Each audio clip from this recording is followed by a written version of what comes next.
It's about a mile from my house to the shop where I dropped off my car to get fixed. As I'm walking over there now to pick it up, I thought I'd pick up this phone and give you a quick update.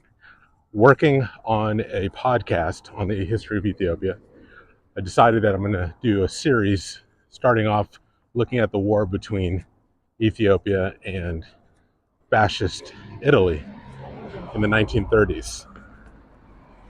The ironic thing about this story is that it's a conflict that was on the news. It was a big world event, but not many people know about it today. And I think the central thesis I'm going to pursue is that this conflict is essentially the equivalent of the assassination of Archduke Ferdinand and how that leads to setting off World War One. Not least of which because that's exactly what Trotsky actually even said in 1935. He gave an interview while he was in exile.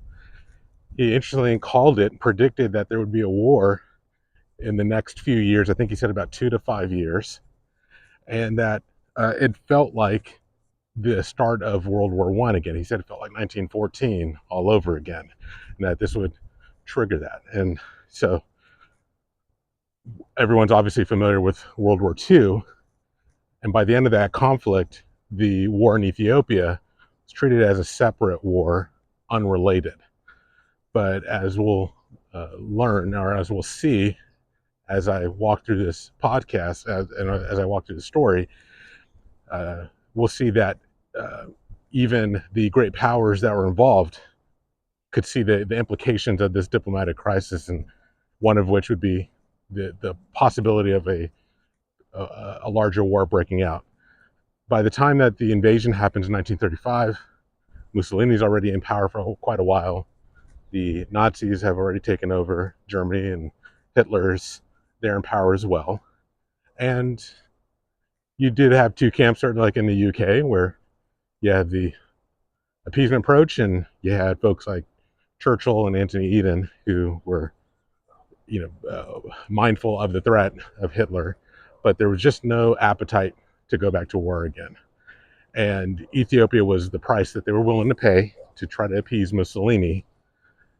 But in doing so, they basically blew up the whole reason for the League of Nations, and basically opened the door by doing that to another world war breaking out.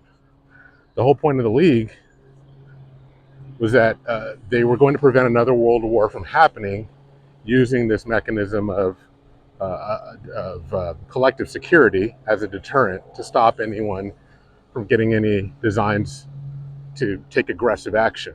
Well, Italy took aggressive action towards Ethiopia, and it fell to the Brits and the French to stop them, which they failed to do.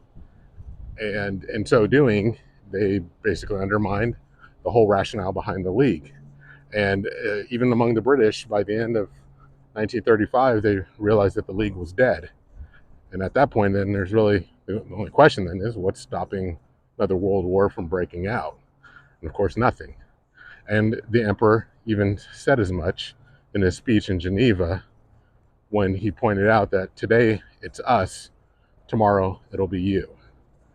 And those words turned out to be quite prophetic, but no one was really willing to listen and take any kind of action. So that's kind of the main thesis, is that if it wasn't for this conflict, or if the British and the Italians maybe went to war, which they came pretty close to doing, they could have avoided World War II altogether.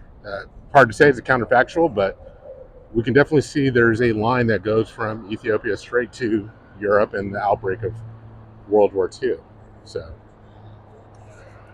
I'll put all this in my podcast, and you can hear how the story develops.